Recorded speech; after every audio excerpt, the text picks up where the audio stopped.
Olá,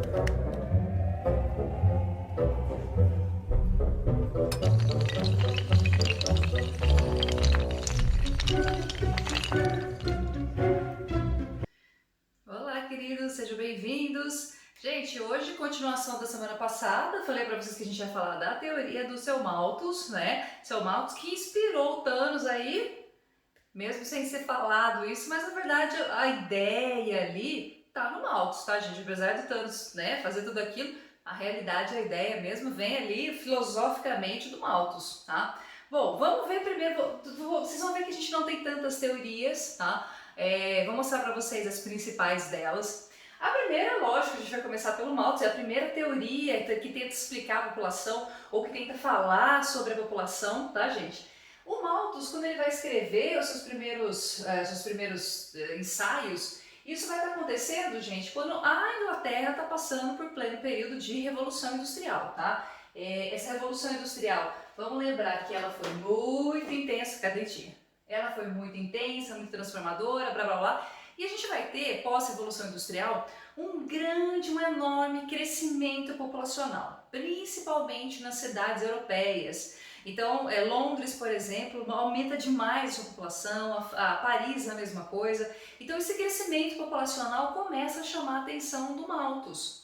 Porque ao mesmo tempo que você tem um crescimento muito grande, só que no primeiro momento, gente, a Revolução Industrial ela não foi tão maravilhosa, né? Ela foi revolucionária, só que ela trouxe também problemas. As populações de algumas regiões ali dessas cidades aí da Europa tinha, por exemplo, muita fome, muito desemprego. E aí o Malthus começou a perceber que talvez a gente tivesse um probleminha aí.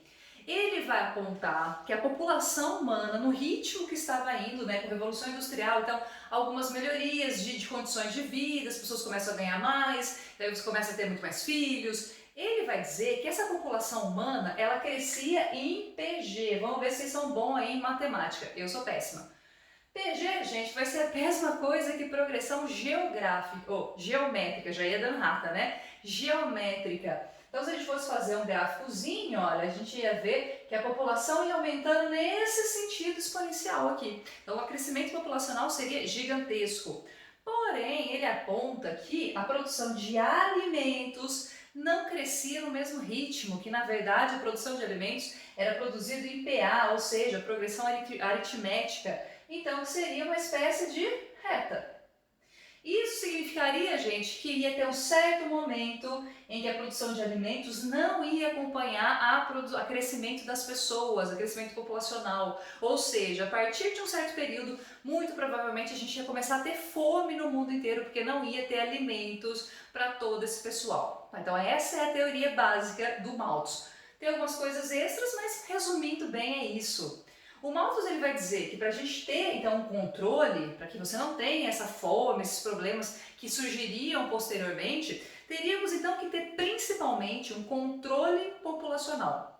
E com o controle populacional você vai fazer o quê? Você vai fazer as pessoas terem menos filhos, você vai propor que tenha um casamento tardio, que as pessoas que já têm tipo 2 filhos, que elas não podem mais ter outros filhos, tá? Então ele vai propor uma série de medidas aí para que a gente tenha uma restrição do crescimento populacional. Muito bem, gente. Daí parece, né, faz sentido. Tem lógica, tem lógica. O problema é que depois a gente percebeu que essas questões colocadas pelo Malthus foi tudo por água abaixo. Primeiro porque a produção de alimentos, gente, ela não vai crescer em PA, em progressão aritmética. Na verdade, a gente começa a produzir cada vez mais alimentos. Até porque o ser humano ele começa a adquirir uma série de conhecimentos nesse setor, né, de agricultura e pecuária, e mais lá na frente ainda a gente vai ter a Revolução Verde, enfim, a gente consegue produzir alimentos assim, em quantidade absurda para alimentar todas as pessoas. Então, falta de alimento, não, nós não temos, tá? Então a gente não vai ter essa ideia do Malthus aí, ela não se mostra verdadeira. E também começa a acontecer na Europa que aí a Revolução Industrial ela vai caminhando, você tem depois a Segunda Revolução, começa a ter uma série de melhorias, os trabalhadores começam a ter direitos, as cidades começam a melhorar, a própria tecnologia de farmácia, farmacêutica, né? Começa a ter remédios, antibióticos, tudo isso vai melhorando aos poucos a vida das pessoas. E aí, gente, as melhores condições de vida, inclusive as melhores condições econômicas, fazem com que a população lentamente deixe de crescer. Populações geralmente mais ricas e que têm uma educação formal maior, né, são mais bem educadas no sentido formal mesmo, acabam tendo menos filhos. Então não só a gente para com esse crescimento tão lento dos alimentos, a gente começa a produzir muito alimento, mas a produção, o aumento populacional também começa a entrar em declínio, principalmente nos países europeus. Tá? Então essa teoria do Malthus, infelizmente, Sr. Malthus, você foi refutado, tá bom? Então a teoria dele foi por água abaixo. Só que assim, é interessante que a gente vê que o negócio é ruim, mas aí sempre tem uma pessoa que fala assim, ah não, mas a ideia é boa, vamos retomar? Tipo, né, as pessoas que pensam que a Terra é plana, ah não, lá em 1500, era tão, antes né, de 1500, 1300 tal, a gente achava que a Terra era plana, era tão legal, vamos pensar isso de novo? Bem, pós-Segunda Guerra Mundial, a gente começa a ter a teoria neo-malthusiana, ou seja, as pessoas que pegavam o Malthus e dão uma nova roupagem para ele, né? Então, a gente pega a teoria dele, mas te muda umas coisas. Na teoria neo-malthusiana, gente, eles vão dizer que, olha, pós-Segunda Guerra, você já, antes até, a gente já sabia que tinha muitos países muito pobres, mas a pobreza ela começa a chamar muita atenção, ela começa a ser cada vez mais visível, e aí essas pessoas aqui vão dizer, olha, as pessoas são pobres porque tem muita gente no mundo.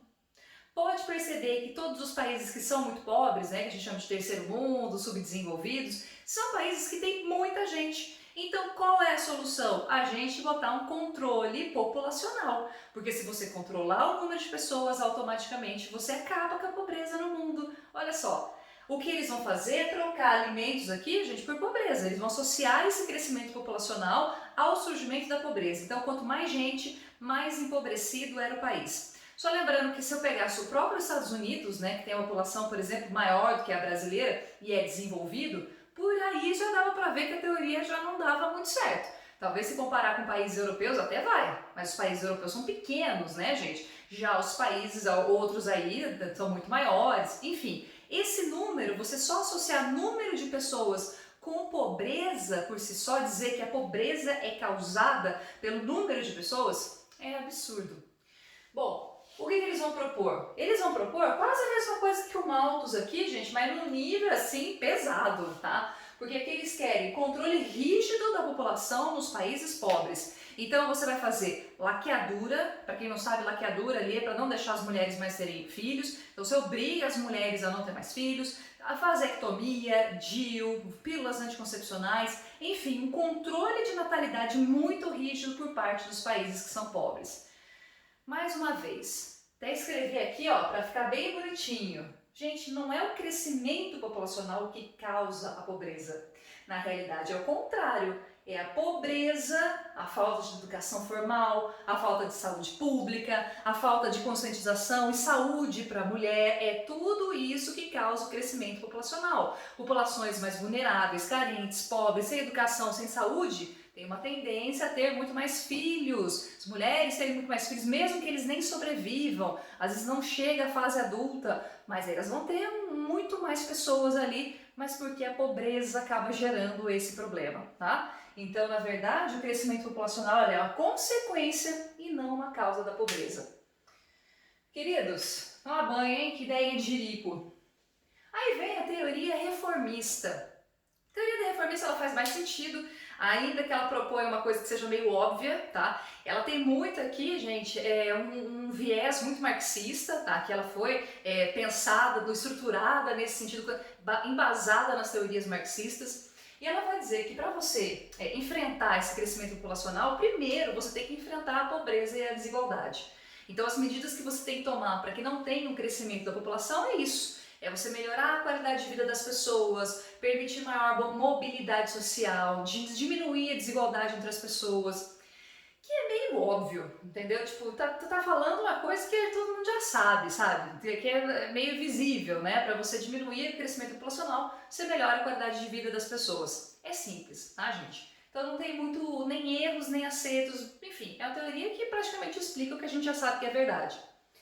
E os ecomalthusianos, de novo, retomando mais uma vez aqui o Malthus, só que nesse caso, gente, eles são muito menos radicais, está muito associado com movimentos ambientalistas, está sujo ali também, quando você tem esses movimentos crescendo.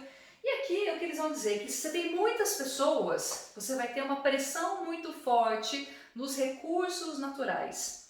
Também, se você pensar de uma forma, bem superficial, é verdadeiro. Se eu pensar que a maior parte dos países que tem muita gente ficam em países tropicais, onde você tem mais biodiversidade, onde você tem mais desmatamento, onde você tem mais problemas ambientais, faz sentido. Só que, de novo, vamos além da superficialidade, tá, gente? O problema do meio ambiente não está só associado ao número de pessoas que a gente tem no planeta. Claro que de 7 bilhões, caminhando ali para 8, é muita gente, sem dúvida nenhuma. Mas o problema, talvez mais sensível, é a forma como a gente consome. Como somos muito consumistas, consumimos muitos recursos naturais e esse é que é o grande problema, tá? Não é nem só o número de pessoas, só isso não resolve o problema. A gente tem que pensar também na própria estrutura do sistema capitalista que faz a gente comprar mais e fazer uma pressão muito maior sobre o meio ambiente. Simples, né? Rapidinho, tranquilinho. Essas são as teorias aqui. Na semana que vem a gente vai ver como que a gente vai ter as fases do crescimento demográfico, quer dizer, como a população mundial ela vai crescendo, isso em fases diferentes, mas eu vou deixar para torturar vocês só na próxima semana, tá bom, gente? Beijo para vocês, espero que vocês tenham entendido. Qualquer coisa manda mensagem para mim e a gente se vê na outra semana. Tchau, tchau!